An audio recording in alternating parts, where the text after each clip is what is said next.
Ampire.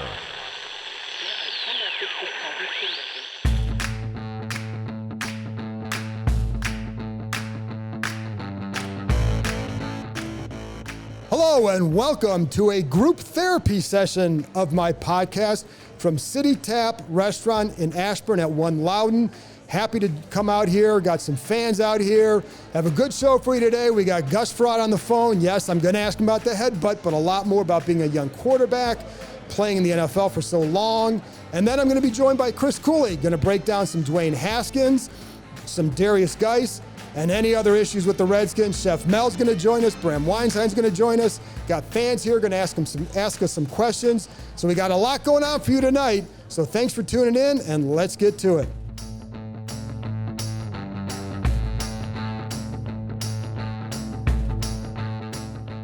So now I'm joined by former Redskins quarterback Gus Frerotte, a guy who, as you may remember, was a 7th-round pick and played well enough to last 15 years in the NFL, 147 career games. Kind of amazing when you think about it, Gus, what you were able to do coming in as a 7th-round pick. Really nice career. Thanks for joining me, and I appreciate it. First of all, I do want to ask you about your career because that is, like I said, kind of amazing. But I want to start off with what you're doing now because I know you started a podcast as well. If you can tell people a little bit right now about what you are doing. Yeah, so, when you retire from the NFL, it's kind of figure out what you're going to do next. I coached high school for a little bit, and then I went on with a company out of Pittsburgh. We developed an app that measures and monitors your brain performance called Roberto. And then I also have a podcast now. It's called Huddle Up with Gus. And you can go to my website, huddleupwithgus.com, or you go to the newradio.com app, and you can listen to Huddle Up with Gus. I just put out Peter King today. He was a great interview, and he was a lot of fun, and he told us some amazing stories about Brett Favre, Peyton Manning, Patrick Mahomes, so a lot of people. So it's been a lot of fun to interview people that always interviewed me. I was going to say, what is that like going from one side to the other? It's actually been pretty amazing that I get to go and ask these guys questions. Now, I started a lot differently. I'm just not asking him, what was the game like and all of that. It's a lot different where I'm asking them, what was the reason that you fell in love with sports when you were little? So I go back to when they were very small, and I try to find that time in their life why they fell in love with sports, whether you're a sports writer, a sportscaster, an NFL player, or a doctor or a coach or anybody. We all have a story to tell, and that's what I'm trying to get at in my podcast. All right, well, let me ask you this. When did you fall in love with football or sports? I was never inside when I was a kid. I was always outside. You weren't allowed to come home until you weren't allowed to be at home, and then you better be home by the time that 9 o'clock whistle blew. So I was always home. I was outside. We were playing wiffle ball, whatever we could get our hands on, whatever ball that was out there, we were playing it. And I just played sports from the time I can remember. And my dad was a big influence on me. Told me to throw the ball as hard as I can. That's what strengthened my arm, and just led to a lot of great things that happened in my life. When did you know that you had a chance to again, I want to go to your NFL career. When did you know that you had a chance to last a long time in this league? When I get to the Redskins and they draft T. Schuler at number 1, I'm number 7, and basically the only mindset I had was to work as hard as I could, do everything I had to, and good things are going to happen if you put in the hard work, and that's what my dad always taught me, and that's what I've always believed. And so even at the Redskins, even after everybody knows what happened to me in Washington, was able to go on and just continue to play. I always wanted to be a starter.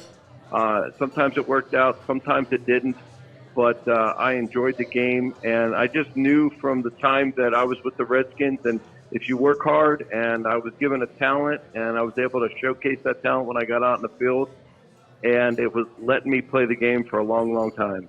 When I do remember your first training camp because I think that was the first camp that I covered, and it was in that camp I remember some of the veteran writers were convinced early on that Heath Schuler was not going to be much of a player. And I'm not sure exactly what they were seeing to say that, but they kind of made a quick judgment. But I also remember you, I think that was in that inter-squad scrimmage and some of the preseason games where you started to really step up. Was there a time in that camp where you said to yourself, I can do this? Well, I just always had confidence in my ability to throw the football, and it was my confidence in myself to learn the offense as well. If I could do those two things and do them at a high level, then it didn't matter if Heath was a number one pick or a fifth pick or was there for 20 years. I just had to be me. I had to go out and play the game that I loved to play since I was a little kid. And so it was great. I just interviewed Heath not too long ago on my podcast. It was the first time we've ever actually spoken about it. And it felt good to get a lot of that kind of out of the closet and dust the cobwebs off and found out that we could be pretty good friends. What was that like? Because that must have been difficult at that time to be anything other than competitors. Well, I think it was that we just didn't care what the other one was doing. We just wanted to go out and play the game that we grew up playing and we loved. And, so be it, the cards fell where they fell, but Heath and I we were focused on ourselves, not on the other one. And so we really tried to stay out of the media that way, never talk bad about each other. People try to bring those stories out in us, but it is what it is. And I just wanted to play the best I could and do the best I could for the Washington Redskins. Well, Gus, I have a confession too, because I used to write a golf column at that time as well. So I do remember you guys both golfed. And I did kind of ask Heath something about, well, which one of you guys is the better golfer? And he kind of rolled his eyes at me and walked away. So I'm like, yeah, we were kind of probing every angle there. When was the last time you had talked to him before you interviewed him on the podcast? Oh, I don't think since the Redskins. Since Really? a long time. So we connected. I followed his career in Congress and everything that he's done, and I never really stayed in touch. But we connected, and it was like we were old friends. And because we really went through that whole thing with the Redskins together, even though we didn't talk, we weren't close. I had a family. He was single still, and we were just different. We grew up different areas, but our commonality was the game. And, after talking, and we just wish we could have been a little bit better while we were there, but it didn't happen that way. One of the things you know what it's like to be a young starting quarterback in the NFL. From going through from your own experience, from experiencing being around other quarterbacks, and then from watching the game. The Redskins, of course, have Dwayne Haskins going through it now. How hard is it to be a rookie quarterback in the NFL, and what was your biggest adjustment? Especially because, like Dwayne Haskins, you were a drop-back passer. Right. There's a huge adjustment. I mean, some guys can tell you there's not, but there is. You look at all the great ones, their first years, there's not many that have had an outstanding year. There's a lot to overcome. When you're in college, a lot of these guys played at major college football, just like Dwayne did. Every athlete out there is pretty darn good. And now you're playing against the other team who's every athlete is pretty darn good, and these ends can rush. The game just changes. And until you really get used to playing in that type of game, you have a hard time catching up. I've seen a lot of guys come through practice, do 7-on-7, and look like they could play in any league no matter when it is, but they get out in that field and all of a sudden there's pressure, there's guys in their face. It's a different game. And I think that he just got to keep his nose to the grindstone, keep working hard, and study. And the one thing, and this isn't necessarily about Dwayne, but in general, because I've seen other quarterbacks come through here too, that you wonder, do they sometimes play too soon? Is there a danger in that, or is there only benefits from that? I don't think there's I think there's danger if you have a coach that doesn't understand that. Okay. That's going to try and make you do everything you can possibly. If you're a rookie, you shouldn't be checking plays up the line of scrimmage every play. That takes time. That takes a lot of confidence, especially in the middle of the season. If you're going to come in, you can't do that. So I think that a lot of it is up to the coaching. They know that these guys have talent. They have to understand, do I need to speed them up? Do I need to slow them down? Where is he in the progression? And we got to be able to go with him off of that, because if I just try to give him the whole playbook, it usually never works out that well. Who was is there one teammate that you had or another guy that you had that you played with that stood out more than others that you would consider maybe your best teammate or the guy that you looked up to the most? Oh, there were so many. I mean, I played on 7 teams. I had a friend on every team. And 15 years. And it was just amazing. I just interviewed Henry Eller, a good friend of mine. We had a great connection in Washington. Ken Harvey was a really, really good friend of mine. I miss Ken a lot. I don't get to see him. He still lives in D.C. I'm in Pittsburgh. I go through team after team that I played on and had great friends, and some of the coaches were my friends as well. And it's just great when you get to reconnect with all of them after a certain amount of time and catch up on how the families are doing. Just like in my last few years and when I played with the Rams, Todd Stussy was a lineman. He was one of my good friends. Tommy Nalen in Denver was a really good friend of mine. So I had friends all over, and it was a really, really good time for me in the NFL. Henry Ellard is a guy, it was fun to watch him when he was here. Do you look at him as a Hall of Famer, or should he be in there? And what impressed you most about him as a receiver? Well, I'll give you a stat. I never threw a pass to Henry Ellard that wasn't a first down. So that'll tell you a lot about Henry. Just his amazing ability. His route running was probably the best I've ever played with. Even with Rod Smith, Ed McCaffrey, everybody I played, Herman Moore, Johnny Morton, Randy Moss, all those guys that I've played with. Henry was just such a great route runner because he was so smooth and just helped you understand what timing meant. So I could throw it early and you knew he was going to be there. I always felt he was a little bit underappreciated, and I don't know if it's because he's a quiet guy, but he was I enjoyed watching him. And I'll be honest, because when he came here, you knew that he was a good receiver, but I think watching him in person gave me a different appreciation of just how good he was. And also, I think in that offense, the way that Norv Turner used him. So I think that was a pretty good match there. Have you been back to Washington? I don't remember. Have you been back to any of the alumni functions or anything here? I have not. My kids are all in college, and I've just been traveling most weekends to go see them. I have been back to a few games. My kids and I have gone to a few Redskins games. A really good friend of mine, Dr. Tom Mayer, who is the head doctor for the NFLPA, and he and I have been friends for a long time, and I've been there on his tickets a few times, sitting in the stands and watching the games. But most time, I like watching from home. People still recognize you there? Not so much anymore. I got a lot of gray hair now. People don't really recognize me as much as when I was younger. You got to remember, when I was with the Redskins, I was 24 to 28 years old. You know what? So was I. So, it's a little bit different. Last thing, Gus, and listen, because you have been good about answering this question over the years, I wanted to ask you how often people do remind you of that game in '97 with the headbutt. Only when I do podcasts. Okay, all right. I know that's not true, right? No, people do bring it up a lot. That's what I'm known for, and it is what it is. It happened to me. I never get upset about it because, it's something that happened to me. Just like Rich Eisen put something on Twitter the other day. Said this guy ran into a wall and he did a good impression of Gus Frerotte, and I said, well, everybody's trying to be like the pros.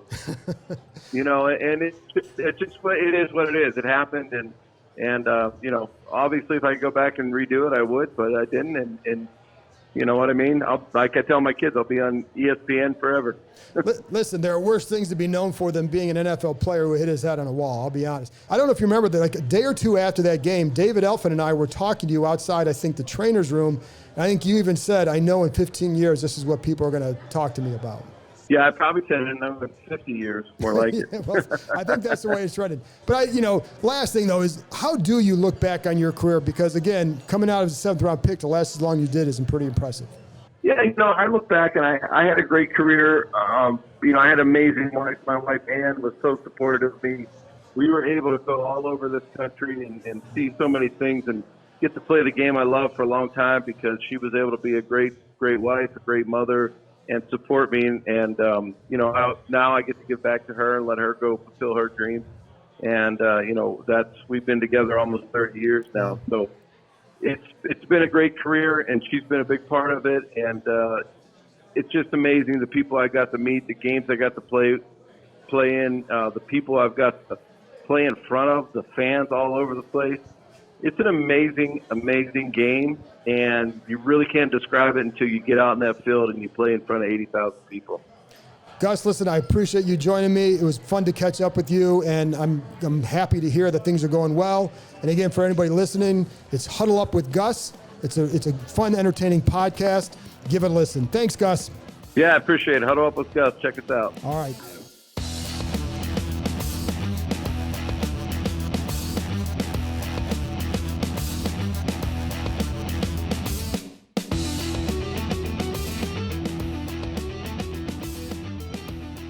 So now I'm joined by my favorite analyst, Chris Cooley. One of the highlights for me, or one of the things that Chris and I have done a couple of times, is solve a lot of problems with the Redskins on some of the drives home after the game, just with some long phone conversations. Those are things I wish we could tape, but I don't think it'd probably be smart.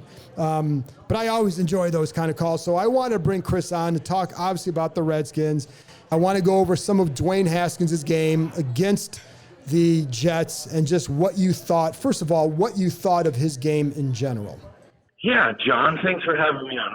I think starting with some of the positives that you see from him is that he has really good pocket feel. Like, you can see that he's comfortable in the pocket, and you see that he has good pocket movement. I'm impressed, by his ability to slide, keep his eyes downfield, for him to kind of rotate that shoulder down, two hands on the ball. That's some good stuff there. I think he's got a heck of an arm, and you can see that he can make throws anywhere on the football field, and that's really impressive. I like the poise. I think that he did a pretty good job of operating throughout the entire day with the entire offense as it was. He felt comfortable making checks. I don't think they were always the right ones, but That's fine. I mean, he's learning those situations. A lot of people made a big deal about the comments to the offensive line that he made. It's hard for a rookie to establish leadership, but to me, the quarterback has to be the leader of a football team, and he's got to start somewhere. And so I really don't hate the comments that he made to the offensive line. I think that he's trying to get a feel for them and how to communicate with them. And if it didn't work in that fashion, at least he's figuring out what he's got to do. I know that was really criticized, and that people have made a kind of a deal out of that, but I didn't hate that. I didn't have a problem with it either, for the same reason that you said. The one thing I wondered about was the lineman's reaction more than his going over there, because at least to me it showed because one of the things going into the draft that I'd hear, or even after the draft, was did he have the leadership skills? And so I didn't mind him showing that. I thought he showed some passion, some fire, but I did wonder about the lineman's reaction to him in that situation. Well, I think you also have to understand the situation that you're in during the game. After the first drive, when was that exactly? Wasn't that third quarter-ish? It was in the second half. I think it was in the third, I want to say, but I'm not positive. The game's over at that point. It wasn't over for Dwayne. It was very important that he continued to play, and I think it was big for him to get a couple touchdowns late in the game going. But it was over for them. I mean, you never quit, right? But the game's pretty much in hand for the Jets. They were down over 20 points in the third quarter when they had that conversation, if that's the moment I'm thinking of. Yeah. So their reaction to me is almost of disinterest because of the moment of the game. And that was the other part to me, is that here's a guy making his second start who's got all this energy, and there are a lot of guys on that side who are probably beaten down by what's going on. They're veteran, you know what I mean? So yeah, right. I kind of wondered if that played into it as well. Yeah, you're down 20-some points in the midst of what is becoming a 1-9 season with a group of guys that have started the entire way. And he's an excited rookie who wants to make the most out of his last 7 games. I know it's not the best spot to do it, but he's got to start and figure out how he can lead the team. You're around him too. Have you seen a change in him over the last few weeks? I've liked Dwayne since he's got here. I've been impressed with him as a person, as a football player. I think that anytime you're starting, there's kind of a renewed energy, and so you see that in him. I don't know if I totally buy it. He's just not that into it over the first 7 weeks of the season because he's not starting. It's hard to be that into it when you're not taking any of the reps. Right. I guess, I don't know, did you want him to bring a clipboard to practice and sit there and take notes during practice? Look, I spent a year not playing very much. I wasn't that into it. Maybe that's a bad thing. But, no, I haven't had a problem with Dwayne, and I haven't seen an overwhelming change in Dwayne. Okay. But you can see he's clearly excited. Can you see, just even watching the game, where you say, okay, because maybe he's more into it a little bit, or And I've talked to some people there who do feel he's been grinding a little bit more. What are some of the things that you might see on the field as a result of that? Well, I think the things that you start to see on the field is his ability to get in and out of the huddle quicker, his ability to have some tempo at the line of scrimmage. From the first couple games of the preseason, the couple games that he played going into Minnesota, you could see that he was struggling at the line. And so those are big upgrades for him. And to be honest, that's just something he hadn't done. It's not something he can't do. It's just something that he hadn't done. Right. And, you can talk about doing something over and over, but until you really start to feel it and rep it, I don't know if you get it. Everyone learns. And to me, he's a feel rep kind of guy. It's not that uncommon, though. You look at a lot of young players. It's almost a generational thing, and it's such an old man thing for me to say that, but it isn't because of me being older or me playing when I did. It really is kind of generational, and how they've been treated through college and how they through football is different than what it was even 10 years ago. It's funny because even just watching him in college and watching other quarterbacks in college, there's so much that comes from the sidelines now where it's not just the signal to the quarterback, position groups are signaling to their position groups on the field. So the quarterback's responsibilities in a lot of these schools is far less than it probably used to be. Yeah, I think the time rule in college really put a strain on how much coaches could get quarterbacks to process, and almost like when Bill Walsh came up with what was the West Coast, and when Coryell came up with the number system, a lot of those were initial language creations, not just strategies to make it simple. I mean, Coryell's number system was so a guy could come in and be there for 2 days and pretty much know that a 9's a 9, an 8's an 8, and figure out the little nuances from that. And to me, someone figured it out in college, and they started using the picture system and the clap system, and they just created a new language for how they run offense. And it's going to end up transitioning into the NFL. I don't see it any other way. And so you better start formulating easier language and easier terminology for a young group of players. Well, and that's the thing that always kind of confused me a little bit, is that some of these offenses, obviously they want them complicated, so because defenses get complicated and they're trying to one-up each other, but yet these guys are coming to the league and they're having a hard time picking up the language and the terminology. And everybody always says the West Coast system is so hard. Unless you've played in it, it's really hard to pick up. And sometimes it doesn't make as much. It's hard to sometimes understand why is it so difficult with the terminology. Well, just every combination is coded, and a lot of the routes are tagged individually. And you call them formations, and you call it. Here's what it is. It's really hard to understand because it was simple when it was created. The origins of it were fairly simple, but as everyone took it and tried to build it into their own way, they found problems with creative new routes and concepts that they were trying to put in, and so they didn't know really how to tag them, and so they just added extra words and added extra stuff. But it is amazing when you look at just football in general and through college. They just said, we'll play faster, and we'll make it harder for you to get calls in and you to substitute. And that's what college has become. It's simpler offense, faster. Back to Dwayne's game. What were a couple of things you say, hey, you kind of went over some things you liked. What are some things you say, you got to clean this up? But yeah, the couple trips down in the red zone early in the game, I think he missed a couple throws. Harmon? And yeah, he had to throw to Smallwood that he missed on a 2nd and 6. He had another chance to throw to Smallwood on a 3rd and 6 that didn't get it. Fumbled a snap down there, on the second trip after the turnover. And that was a low snap, but you got to come up with that one. I think you've got to find some touch on some of the underneath throws. You can sit here and say he had 7 drops. I think it was 7 that I counted that ended up being dropped. But 4 of those balls are not easy catches. Right. He threw into Geis on a choice route in the middle that people thought was a check down. It was really a choice route. That was about 100 miles an hour, man. That was a fastball. That's a tough ball to catch. Threw one to Henches that was on the back hip. That was a tough ball to catch. Threw into Burton down on the goal line on a first down that you're going to want to throw it a little softer to your fullback. So that's something that he can absolutely work on. And then his pre-snap and post-snap read processing, he's got to continue to grow. And that's common for every young quarterback. Sure. And because we can sit here and say that Greg Williams is going to show you that Greg Williams.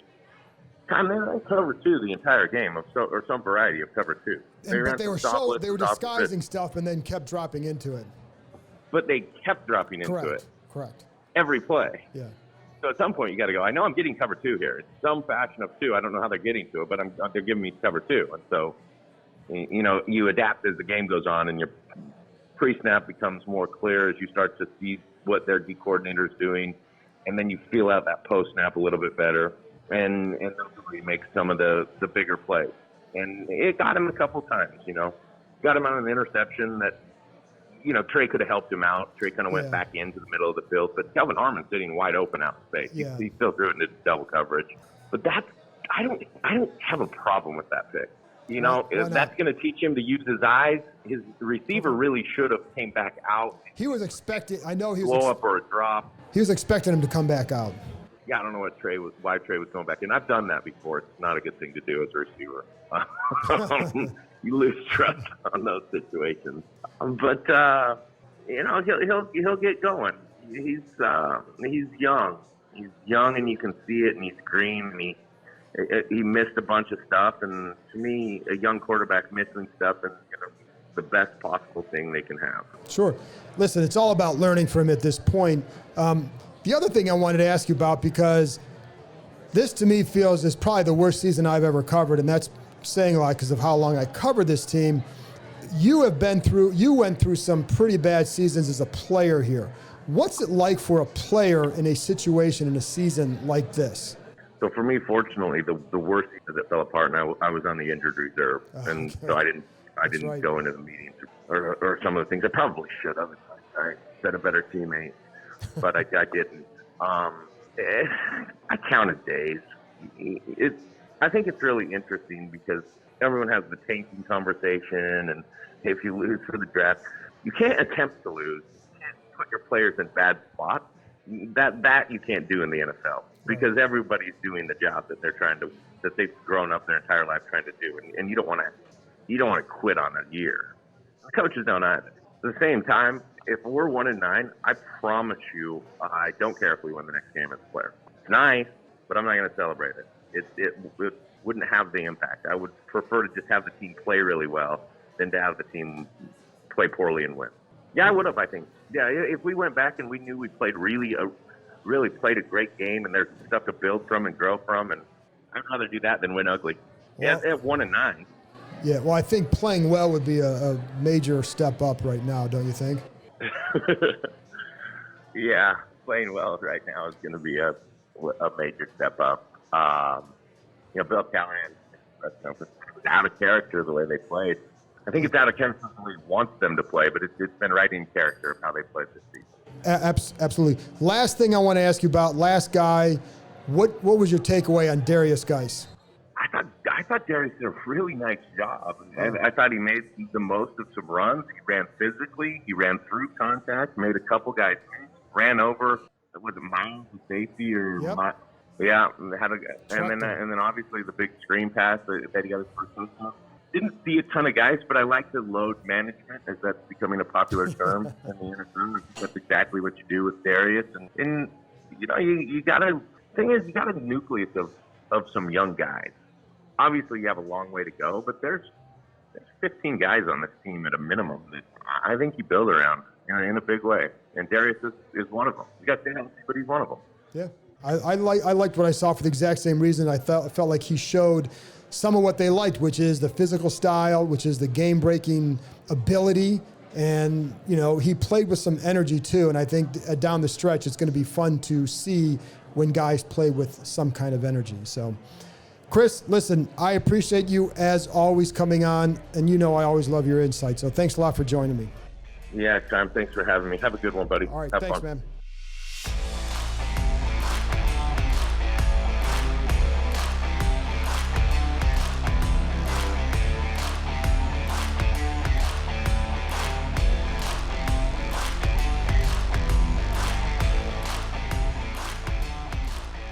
Can I ask you a hypothetical Redskins question? Yeah. Being that they are on a beeline for the number 1 pick. Chase Young. Trade it and somehow get Chase Young. You think? So, if they wanted to pull the Cardinals, right? I'm not saying I'm down on Dwayne. I'm just saying if they wanted to pull the Cardinals, can you believe the decision they'd have to make off the guy that everybody wants who just had hip surgery? Well, first of all, I wouldn't touch Tua for that reason. And I would not have drafted him if there was just Tua healthy and what they have, I would not have gone there because my fear with him has always been durability. All right, he's a smaller guy who gets hit. As of 2 days ago, he was the number one pick, though. That's what the Dolphins have been doing for I'm not 6 sold on months. that. Well, they're not doing a good job of it now. Yeah, but anymore. The only thing I'll say with this is a couple things. One, Dwayne Haskins beat out Joe Burrow at Ohio State. So I think if Dwayne Haskins had gone back to college, what would people be saying about him now? Because he would have put up 50-8 last year, and he would be having a similar year this year, and maybe better because that team is really good. So, and I'm not. My point is, I don't blame anybody who comes out if they're a first-round pick, though. Right? No. I don't blame. My point is, I don't want to just discard and just jump on the next thing because we don't know where this kid's going to go yet. And the other. And first of all, I think Joe Burrow is really good. And I'll tell you what, I asked Terry McLaurin about him the other day. His eyes lit up. He's like, that's my guy. That's my guy. I could call him right now. That's my guy. So I know that guys there, I think, probably think really highly of him, and he's done a phenomenal job. If they didn't have a quarterback now, if they didn't have Haskins, I would say he's the obvious choice. My other thing with it, the reason why... you think there's no chance if they ended up with the number one pick that they wouldn't potentially think this and go quarterback? Here's the thing to keep in mind, the difference in Arizona, the owner and the team president really wanted Dwayne Haskins. They were told at the time that he's going to take a while, and they were okay with the pick. Snyder was telling people after the draft, got to be patient with this guy. Patient. So the fact that he may not look great right now, we don't know where this is going to go with him. I agree. We don't know, and I'm not saying that. But let's say he struggles the rest of the year. This is what they were anticipating from him. The other factor is, look at what he has around him. You know, there are times on the field where I'm looking at this and it's like you have split out. You have Jeremy Sprinkle and, Kelvin Harmon and Wendell Smallwood. No offense to any of them, but you're doing that with a rookie quarterback who needs more help. So my point in saying that is you can't I think it's going to be hard just to say that, where is he really at? If he struggles a little bit, how much of it is on him? How much of it is the talent around him? They know they need to get more talent around him. I have heard that since August, that they know that this is part of their goal is to get – there was always talk of them trying to get another receiver, another veteran receiver, because they knew they had to get more talent around Haskins. So I think my point in that is that they know all that. So why would you then abandon all that just like that? The only way you could is if a coach comes in and you say, well, we really want this coach, we've got to get this coach. Well, that's what I'm saying. What if Lincoln Riley comes up to you and says, I'll come there, but you're going to be drafting this particular quarterback, and that's the guy I want to run the offense with? And I don't think Lincoln's going to do that. So okay. I don't think they'll do that. But I think that's the only thing. But Cliff Kingsbury showed up Right. Because he knew he had the number one pick, and they're going to go in this direction, and they're going to walk away from Josh Rosen. And I think that I can't answer that scenario because we don't know who the coach is. Right. But I just know what the owner and the president wanted, and that guy, that is Dwayne Haskins. And because of all the other factors, I think I'd be really, really hard pressed to see them abandoning that after 1 year, because it would also be them admitting that they should have listened to people on their staff, that you can't take him at 15 for this reason. So I don't see any of that happening. I think the other thing to me, Bram, is for me personally, I would say if you have that number one pick, get a haul for it because you need a lot on that roster. So you want them to go the full RG3 thing and see if they can get 2-3 first-round picks for someone to jump up and take whoever it's going to be. Let's say you get that and you drop down a couple spots and you get Chase Young. I'm good with that. And I would also do is make sure you get a future one, get a first-round pick. Because the Dolphins want a quarterback, and they're now not going to have the number one overall pick. That's not happening. The Bengals are going to need a quarterback. Now, they may have the number one pick. Maybe. So then I think it depends, too, on what do they think of Justin Herbert. So, go look at the I'm telling you, the Redskins are beelining to the number one pick. The Bengals are going to win a game or two. If you just go look at their schedule down the stretch here, they're playing the Jets, they're playing the Browns twice. Yeah. They can win a game. They might win two. a game. So, yes. but that's why I say. And 0-16 is rare. But I would make sure, that's why I say, if you're the Redskins, you can get that. If you get a future one, you get a 2021 another number one pick in 2021, Then if Dwayne struggles next year, now you have ammo to get another quarterback. You're going to need it then, but maybe you have a lot more around that quarterback to come in and do something. That's what I would do. All right, one more hypothetical, and then I'll turn it over to anybody in the room who wants to ask John a question, just to come on up. So Greg Williams was here. Yes. We know him. Yes. We spent some time with him. You think he's going to get an interview? It would not surprise me at all because he still has fans here in the organization. He has maintained. Does he? Oh yeah, he has maintained a relationship with Dan Snyder. So yes. He wasn't the head coach because Gibbs did not endorse him. Didn't endorse him, but Snyder could have done it anyway. Could have made him head coach of the team. But not at that time. To. I don't think at that time he could have done that. Okay. Yeah, but Gibbs was leaving. I know, so but he owns the team. He do whatever he wants. But that's still Joe Gibbs for him. So the relationship is repairable. Oh, it definitely is. Greg, I'm telling you, there are people there who definitely like him. Cycled through Siberia. Here's the other thing. I had a guy who used to work here, who still works in the league. He said, at this point, they may as well go rogue and hire Greg Williams. I agree. And just say, become the bad boys of the NFL. Then you have, the one thing Greg brings you is swagger and an attitude. I don't know how long it lasts. I'll tell you this. They will play hard for him because I witnessed that firsthand. We all witnessed it. Now, within 3 years, all the players want to kill him. I think that's actually, and I listen, I think not only the players would want to kill him, I think there'd probably be other people in the building. Well, the media wants to kill. Everybody's going to want to kill him. It'll be either kill or be killed in that building. That's right. And that's like, I would have a hard time seeing he and Bruce Allen get along for an extended time. But I think Greg also is like, I was talking to someone about this last week. He said, in the building, Greg was not like some guy walking around boasting to everybody, kind of like with that big swag, like Greg Williams swagger. He was a lot more nondescript in the building. It was more in front of the media, in front of the players that he became Greg Williams with the second G or sometimes a 4 Gs, depending on how smart he was that day. Second G was for genius, if people forget. Yeah. But I do think so. I definitely know that people there are still fans there. And I remember even talking to someone about him last year who works in the building, who was like, even last year was talking about how much he still likes him. I'm like, really? He goes, oh yeah. I got to tell you, I'm convinced the Browns wouldn't be having the season they're having had they hired him as their probably head not. coach. But yeah, and I don't know what happened there, and it makes you wonder. But all I know is that I do believe that Greg Williams would like to be a head coach. I do believe he was very happy to send a statement Sunday, and I know that he has fans here still. I don't know that he'll end up with the job, but I know all that. Bring Jamal Adams with him. I'd like that too. Oh my God. He's good. He's phenomenal. Yeah. That guy, who is it? Morgan Moses was saying that he's the, was it Moses said the best safety since no, it wasn't. I don't know who it was. Maybe it was since Troy Polamalu. When the deadline was coming around and the Cowboys were openly talking about getting him, I'm like, that's not good. There was that guy's too good to be in our division. I don't want people like that in our division. And we were talking with Chris about playing cover 2 and all that. I'm watching Jamal Adams, and I was watching it earlier. We were watching the game. He's lining up off the edge on the right side, dropping to cover 2.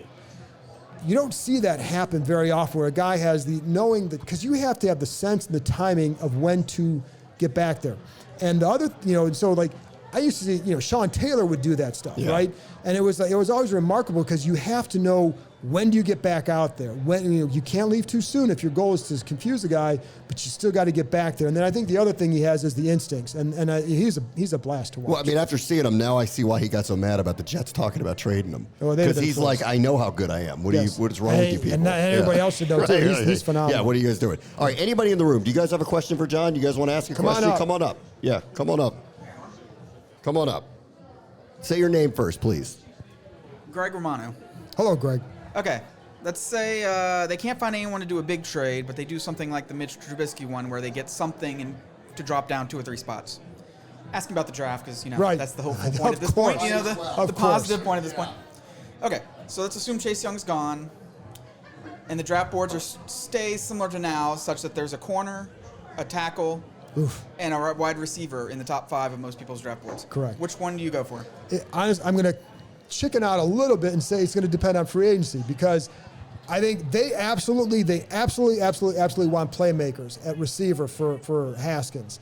So if they don't find one in free agency, I think that's where they're going to go if they feel like Jerry Jeudy is the guy, okay? So I think that, but we also know the Trent Williams situation. So it wouldn't be shocking to me if they somehow make a deal in the offseason or somehow land a veteran receiver to boost the offense. And if that's the case, then you're going best player between the tackle or the receiver. Well, I'm sorry, the tackle or the corner, because they're absolutely going to need a corner. And I think you also have to realize, too, with the corner, you want the blue chip talent at that position. So I think that's going to be, because Jeffrey Okudah from Ohio State, has been terrific this year, terrific. He's got great skills, was coming in as a high guy. So I would lean toward him just out of a little bit of bias. I want, it'd be nice to have more Buckeyes in there to talk about the games on Saturday.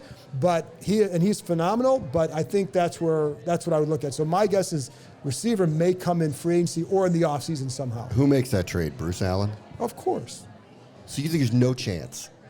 Oh, I'm not. You think there's no chance that they're going? Did you see the stadium yesterday? I did, and I was going to say, like 2 weeks ago, I would say there's absolutely no chance. It's not like I've heard anything, but I just think that if it continues to be this bad and you're disastrously bad, how is everything not on the table? I don't see, if you want to sit there and say, we're doing everything we can as an organization, how can you not look at what's internally going on and say that this is okay, this is the right path? I just would have a hard time with that. But right now, my expectation is that he'll be back making the decisions. We'll see. I think the other question is, would they make another change like they did with McLuhan and bring on someone to oversee that operations? But Bruce will always have that. So. I mean, he didn't like having McLuhan making decisions. No, he did not. So we'll see. It would be, if that's the scenario, that would seem like you'd have to bring somebody who would oversee the football side and organize everything and present the reports and be that guy. And Bruce is still going to make the trades. And stuff. Yeah. You're all the way in from Indiana. Yeah, right? How about that? I want to give a shout out to Tim, because Tim is always here you're here. How many games are you coming to all the time? I make it to 4 home games and 4 road games. And that's phenomenal. And he comes to these. I know he's been to J.P. Finley's, the Redskins podcast all the time. So it's a big shout out to you for coming out here. I appreciate you guys doing this. This is really great for the fans. Just wanted to piggyback, since we were talking about Bruce Allen. Right. And this is a serious question. When he comes to work each day, he clocks in. What's his role? What does he do? What does he do? What does he do day to day? I think I don't mean to laugh. But I knew that would bring laughs. Yeah, no, but I think it's a good question. It's a serious question. What does he do day to day? And I would have a hard time coming up with a good answer, not because I don't think he does anything, but because I think there are a lot of things that he does do. And I know, we all know that he's going to be involved in business side. And, I know that, I'll hear people will talk about going in his office and he's sitting there and he's got film on. How much of it is he watching? I don't know, but I know it's always on. I know he's out at practice. I know that, he's going to be, he should be on top of whatever is available on the transaction wire, right? I don't know that he's doing the nitty gritty with that stuff. I don't think that at all. So I don't know that I have a great answer for you, Tim, because I think it's hard to define that role. And if you ask him, he just will kind of chuckle at that stuff, to be honest. And and so I think that's a hard question. Not that he doesn't do anything, but I think to say exactly what he does, and I'm sure there are meetings going on. There should be meetings with coaches, and because he also has to report to Dan, so he is the go-between between the coaches and Dan Snyder. So I think that's part of it too. But he's got his hands in so many things that it's probably different every day. But that's a good question. I wish I had a better answer for you. Well, I have a follow-up. It's okay. All right, as a follow-up to that, let's assume Bruce won't be back next year. The team needs an identity. Correct. And I think that can come from the top. Absolutely. And we're not going to see it from Dan. It's just not his personality to put himself out there. And I hate to go back to the Joe Gibbs thing, the nostalgia with all that, but is there any chance we bring in a Joe Gibbs, Bill Parcells, face of the franchise, create the culture? I know that's cliche, but this team doesn't have an identity. We talk about Greg Williams. If he were to be brought in, we have an identity. Correct. Right? But I think it needs to come from the top. Oh, I believe that. But what about a guy who's just a face? Because I'm sure those guys don't want the responsibility that would come with that. But somebody that's just going to come in and establish our brand, who we are. I don't know like I said, what I would say is, as of a week or two ago, that guy's still going to be Bruce Allen. If that's today, if that's in 4 weeks, I don't know. If that doesn't happen, then yeah, I mean, you have to bring, like, I don't know who that person would be. You know, a guy that I would go out and get for a GM type role, if they did that, not necessarily as a president role, because I don't think this is not what he would do. It was Morocco Brown. If you guys remember, Morocco was in the front office a few years ago, left to go to the Browns, and he was trying to hitch his wagon to Ray Farmer, and he's now with the Colts. He knows this organization. He knows the people involved in there in the front office and the scouting side. And I think he's a talented guy. I always thought he was very smart. That's a guy that I would, and I had another guy, I told you that guy I talked to earlier about the Greg Williams thing, is like, that was his suggestion too, is go get Morocco Brown. He knows that place. He knows what he's getting into. So I think you need to have that, but it would be good to have a face of the franchise. Somebody who would be much more out there and transparent with things going on. Because I will say, I know in talking to some people there, I think they would like Bruce to be more transparent about things. And I think you need that. I think along with the identity, I think what you absolutely need there is a philosophy. That's one thing that's always kind of bugged me with this franchise. What is their philosophy when it comes to a football organization? And that goes to identity. Like, you know the Steelers, what they're going to want. And I had a scout tell me, like, I can tell you what a Cowboys offensive lineman looks like right now. Like, what is the Redskins' identity even they're going to be? So I agree with you. You have to have that, but I want the philosophy. But it's not coming from Dan Snyder right now, because he's owned for 20 years and we don't know what it is. That would come from that person, whether it's like, listen, I think, you talk about Joe Gibbs. Could he bring him back for a second time in a president's role? And I'm not starting anything, Bram. You are starting something. I'm not starting. But that's too much hope. Of course it is. But that's the kind of guy that you need. Yeah. Somebody who's out there is like, I don't need the headaches of the football side. I'm here to be this guy for this owner and represent him at there. I know that one thing that person needs to be motivated, though. You cannot get someone who's at that age who's collecting a check who thinks he's going to walk in and just use his name. And I will say this, like, the one thing that people do like about Bruce Allen, that he does have a lot of energy. Yeah. He does, and he is a shield for the coaches, between the coaches and the owner. So whoever takes that role, I'd say it's a tough role, but it's not as tough as it used to be, because Snyder's delegated more to Bruce Allen. And he takes all the bullets. He does, but he didn't delegate as much as he delegates more to Bruce.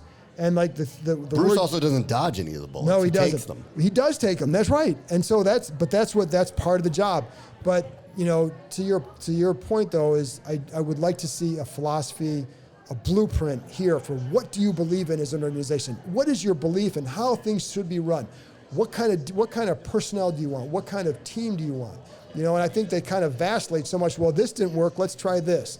That's not a philosophy. That's a flip of the coin. Yeah. All right, one more. That's a good question. We'll do one more. Thanks. Say your name, please. Maurice with the Redskins tweet team. So my question is, I think this season has been really, really bad for fans, but if it was a 1-9 season, you would have, your normal pain with the fan base. But this seems to be more legacy based. Yeah. And I think that we're really seeing like fans migrating away from the team.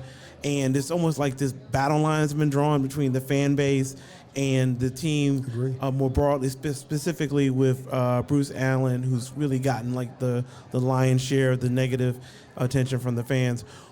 Where do you think the breakdown started between the fans and the team? Because this seems more than just being dissatisfied with losing. It is, and I think that's a great question. And it's funny because a couple of years ago, and Bram, we were talking about this on your radio show earlier. A couple of years ago, I wrote a column about this because, and I wrote it like Dan Steinberg from the Washington Post had written a column about somewhat the dwindling TV ratings and the attendance and all that. So like, okay. And this is 2 years ago. And at the time, there were 500 team, right? Or just around 500. And the vitriol from the fans on social media was like, oh my God, it feels like they're 2-14. And they weren't. And like, They've been a 500 team for 3 years now. Why is it so bad? And I think sometimes, to me, it's like there's a couple things that have been unfortunate that have happened, and a couple things that I think where that trust or faith has been broken. And some of it goes, you have this ascendant player in Sean Taylor who dies. You can't blame that. It's a tragedy, right? But you looked at, so like this is something the fans have gone through with this organization. But then you get ahead to, Joe Gibbs is here and then he leaves and you replace him with Jim Zorn. Now that's not Bruce Allen, okay? But then you get Mike Shanahan in here and all this promise of Mike Shanahan and the regime. What's he gonna do? He won 2 Super Bowls. Guy's a great coach. And they don't get it done. You have RG3 here, another, that rookie year was as much fun as I've had covering this team because it was so different every week and it was electric all the time and it was so new and it was exciting and all that. Fans were into it. And then after 1 year, he's gone as that kind of a player. And then it just fell apart. And then I think fans have been beaten down by the way things always end up out in the media, right? And I've talked to many players about this, like, one of the things that they talk about playing here as opposed to other places is all that stuff trickles down to them. It's a small building at Redskins Park. So all those rumors get to the players. You bump into these guys in the hallway. At some of these other places, I had one player who was telling me, like in Green Bay, I think it was Will Blackman, Green Bay, the Giants, you don't see these people. You don't see all these people. So those rumors don't get down to you. Here you had, like, Will Compton's like, you have to deal with, can I say shit on here? Yeah. Okay, I just did. You have to deal with a lot of that with the Redskins because of all the stuff that gets them. So I think all that wears on. And now, I'm not, you guys would know better with it, but I think it all adds up. The McLuhan situation, I'm not going to blame them for firing him, okay? I think the mistake was it just, from a fan's perspective, but the belief is, here comes another guy that can help and save us. And then he's gone, right? I'm not, like I said,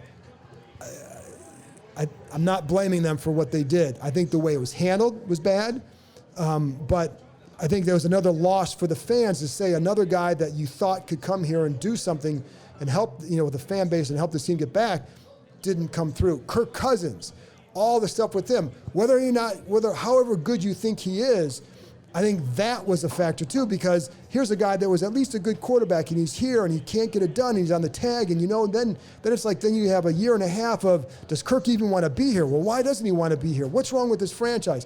So I think it's one thing after another. There's a lack of trust and faith, I think, that's occurred. And again, some of the stuff is not, has been not of their doing. Joe Gibbs retiring, well, they were caught flat-footed, but they didn't, this is Dan Snyder's year, or it wasn't Bruce Allen, but they were caught flat-footed on that one, but you can't help the guy wanted to get out of here. But I think it all adds up to every so often there's that, this is the hope. This is where the hope is, and it never pans out for you guys. And I feel bad for this fan base because, and I come from Cleveland, so I know what the trail of sports tears is like.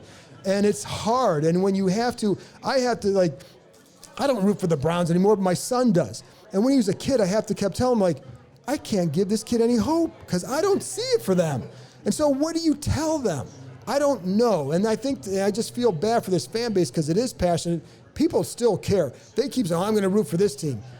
You're not doing that with your heart, man. You're doing that because you're breaking up here. You're not into them. You're against these guys. So I think that emotion is still there. And so it's just painful to watch because these fans deserve better. But I just feel it comes down to that. I think it's and I think there's also something here with the fan base. You want this organization to be one you believe in, and it's portrayed a certain way. And it's 1 year after another getting beat up. Every year getting beat up, And so, and then when you get close, you get 9 wins, you win the division, and then you can't follow up with that. It's just, so I just think to me, it's one thing after another that's caused all of this. Now, the question I'd have for you guys would be, if they start winning, how many people come back? Do they come back automatically? Maybe. And I mean, we don't know. I mean, well, let's see them win first. Yeah, I'm sure, like you guys say, let's see it, and then we'll decide. Then we'll make our mind up. But I think the problem is too, there have been a generation of lost fans here. Their fans have so many choices now, and you got the Red Zone growing up in the 60s. I'm sure these teams were sucked in the 60s, but they were entertaining, they were likable, and they were the only thing in town, really. And then you didn't have all these other teams you could root for because you can watch on TV and fantasy football. So I think it all causes an erosion of that next generation. But that's where you need the winning to get those people back. You need a couple years in a strong playoff run to get people excited. That hasn't happened in forever. I think that's the big problem. It's a big problem. We're supposed to come here and not be a downer. So can we get Mel on? Well, I want to get I appreciate the question because I think it's an important one. I think it's the question. Yeah, actually, it is the question of the future for them. And I feel bad for this fan base because they deserve better. Yeah. But anyways, let's bring Mel on. All right, Mel. All stuff in my face right now. There's stuff in his face. So Mel and I have done, obviously, we've done a few of these together now. Yes, sir. Bring on Mel to talk about, first of all, plug yourself, plug your food service. Oh, I'm Chef Mel with 12 Tables Elegant Dining. I have a mobile catering and a mobile kitchen. They actually serve for catering and events and all your fine dining needs to bring the restaurant to you. But other than that, let's talk some food. Let's talk some food. Well, here's the other thing. I just, during the bye week, smoked some ribs. Oh, you smoked some ribs? I smoked some ribs. But hold up, but you didn't bring none for me. You I must save me didn't, some. because there weren't any left. Oh, man. So How much for one rib? Can I just get one rib? I think you would want these. These are good. I love my ribs. I will say that's they were pretty good. So that was one of the things I did. We've talked about the ribs before. What is, like, if you said, like, what's your favorite thing to grill? My favorite thing to grill? I'm going to go with the ribs too. I love some ribs on the grill. I'm definitely on the ribs on the grill, if anything. How long do you like here? How do you do yours? Actually, how long? You know what? I take that back. Steak. I love steak on the grill. All right. The flavor of steak on the grill is amazing. You know, especially like when you got that charcoal, the different smoke coming out of it, it's really good. What kind of steak you using?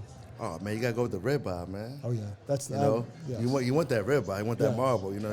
Marbling, that's my go-to. I mean, New York strip is good too, though. All of them good. Definitely a fillet. You do a fillet is good too.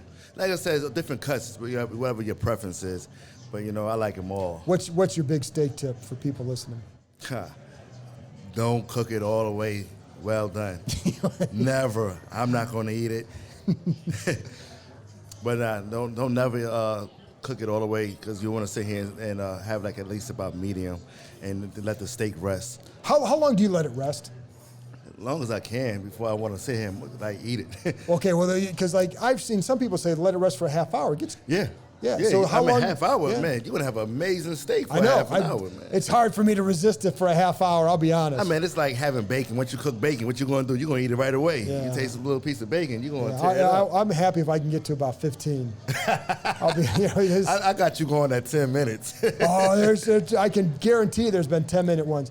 The other thing I want, and we talked a little bit about this on one of the last times, but you do a lot of stuff with the players. So who are some of the players that you are cooking for? Landon Collins, Vernon Davis, a few guys, Ryan Anderson.